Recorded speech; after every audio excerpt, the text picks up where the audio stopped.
The history of the island of Ireland is marked by magic and mystery. According to some myths and legends, the origin of the people dates to the descendants of Noah.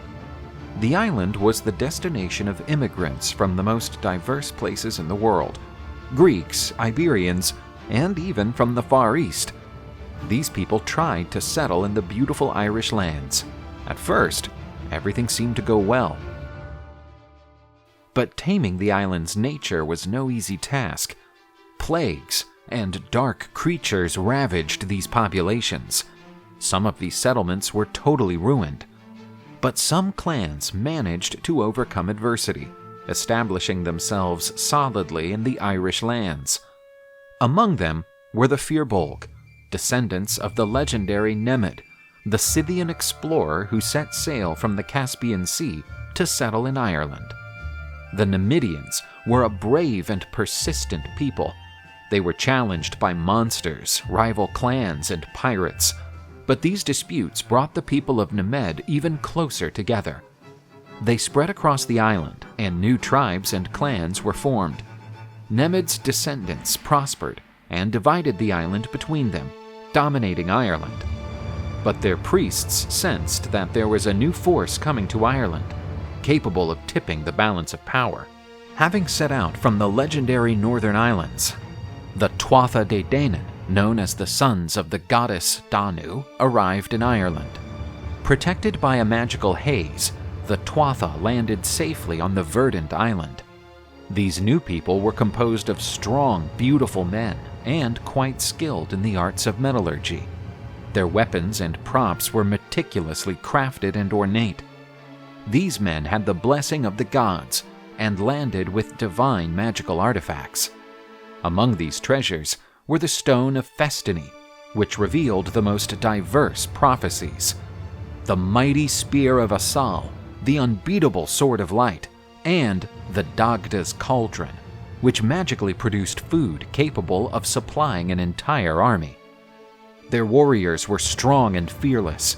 They did not fear death on the battlefield, something that made them formidable fighters. These invaders carried all their possessions with them, showing that this was not an exploratory expedition or a mere plunder of those lands. The Tuatha de Danann received knowledge of the druidic arts from the gods. Their paths were guided by wise druids who helped their leaders in their mission to conquer Ireland. But to achieve their goal, the children of the goddess Danu had to face a formidable enemy, the Fir Bolg. Nemed's descendants saw a great strange smoke in the skies, originating from the coast. The Tuatha de Danann were performing a great ritual for the gods, where they burned their ships.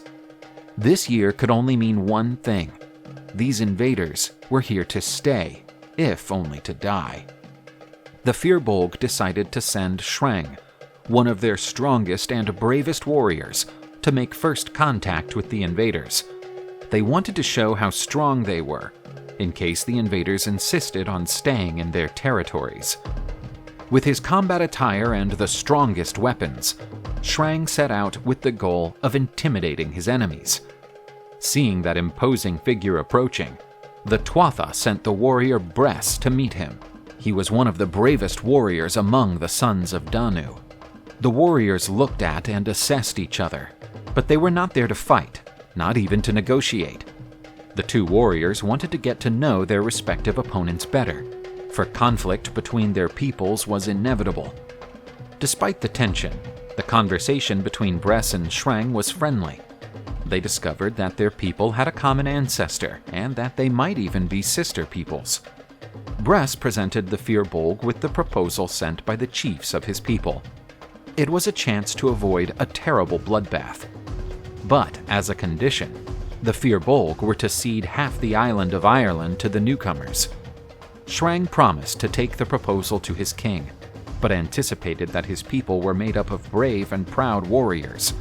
Therefore, their positions were sometimes as inflexible as a great oak tree. The two warriors bid a cordial farewell. Shrang was impressed by the quality of the weapons and armor of Bress and his men. The foreigner, on the other hand, was not particularly impressed by Shrang's weapons. but he saw the steely courage in the eyes of Nemed's descendant. Bress told Tuatha, king of the people of the goddess Danu, of his impressions of those people. The king wished that his proposal would be accepted by the Fir Bolg, and the carnage could be avoided. But when Srang presented the proposal offered by King Tuatha, angry cries were heard in the gathering. Those people were proud, and the proposal was not only outrageous, but a true insult. Srang warned the tribal chiefs that the enemy was strong and had superior equipment. Dividing the lands with the outsiders seemed the most sensible measure, for the vast Irish lands were too large to be occupied and protected by the Fir Bolg. Other more aggressive peoples would arise in the future to claim the unoccupied lands. But Eochaid, the high chief of the Fir Bolg, with the support of the other chiefs, refused the proposal. They believed that, if they gave up half of Ireland, the sons of Danu would want the whole island for themselves. In preparations for war, the people of the goddess Danu moved their camp to a black hill, known as Sly Belgadane. There they erected their defenses, awaiting the inevitable conflict, and believing that that hill would be the point that guaranteed them the right to live in Ireland. The druids of the Tuatha De Danann performed rituals to their gods, and these proved favorable to their endeavor. The Tuatha De's sorcery was strong. Dense clouds poured violent rains over the heads of the Fir Bolg alone.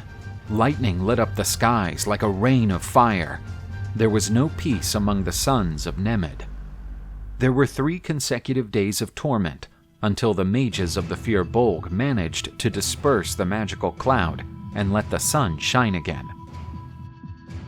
The Fir Bolg army was finally assembled and ready to march against their enemies when they spotted druids sent by the invaders. They tried one last time to avoid conflict by asking them to reconsider their decision not to divide Ireland. But once again, Eochaid, the supreme chief of the Fir Bolg, refused. He did not wish for peace, only to see the people of the goddess Danu away from that island. The envoys proposed an armistice so that the 2 sides could prepare for combat on equal terms. After a fair fight, the winner would be revealed, showing what the will of the gods was. The Fir Bolg were honorable men and agreed to the armistice, even though it was unfavorable to them.